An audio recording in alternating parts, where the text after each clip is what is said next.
Magandang araw, magandang buhay mga idol. Share ko lang aming gawa. So ito yung steam oven. Bago pa lang sa aking channel, subscribe naman, follow sa page. EF02 error. So isang nakita namin dito. Una ang chinik namin ay mga capacitor. Ito yung fan, no? So marami pong capacitor to, 6 na capacitor. Mababa na po yung mga reading niya. So unang gagawin po natin pag mag-EF02, either thermostat o yung ating probe, no? Dalawa yan. So bago yan, kailangan i-check din natin yung mga capacitor. One yan po yung nagpo-post kung bakit siya nag-EF02. So dito sa portion sa baba, so bali ito mga idol, ito po ay 6 na motor individual. Sa bawat motor ay dalawang capacitor. So ang reading capacitor ay 6.3 microfarad. So lahat na kuha natin ay mababa. Mayroong 3 microfarad, mayroong 4. Kailangan palitan natin. So dito, na-check namin na meron palang ibang sira, kaya yung pagpalit namin ng probe ay nag-EF02 pa rin. So check namin at pinaandar namin pre-wheel yung ating mga motor.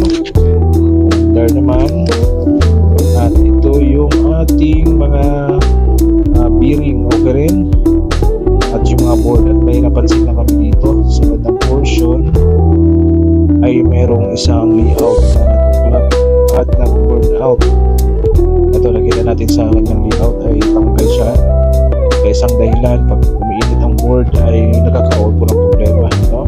Ayaw po nabigay ng pa-output o signal doon sa ating cable doon sa ating motor. So yan isang factor. So yan ay palitin agad. At dito sa board na secondary, wala na kayo nakita.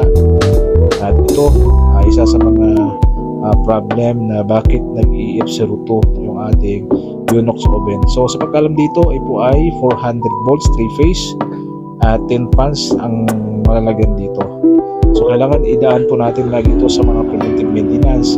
Pag walang preventive maintenance ay magkakaroon po ng problema ating oven. So bago natin lahat yan, ipiniprevel po natin, pinapandar yung ating mga LEC kung walang sayad, baka isa nakapigil doon sa ating shafting kubirik, kaya weak yung ating mga capacitor. So okay naman. And then ito po yung nagiging findings po natin ay dalawa po replacement ng mga capacitor. So 6 na peraso. Ayan, at saka isang board. At dito naman, okay naman lahat. Wala namang misalignment, walang maluwag sa mga LEC, sa blower wheel. Tip mga idol, no, iwasan po natin yung oven natin. Huwag nating pagtitipid sa mga open na mga equipment tulad ng mga high pressure, steamer, wok, at sa mga fryer. Kaya nagpo-cause po yan yung ating CPU o yung mga init na substance, na kaya ang ating isang oven ay nagkakaroon po ng error doon sa ating thermostat. So for now, salamat sa panonood at subaybay. Thank you for watching. Curious TV here. Good luck. Mabuhay po kayong lahat. Ingat!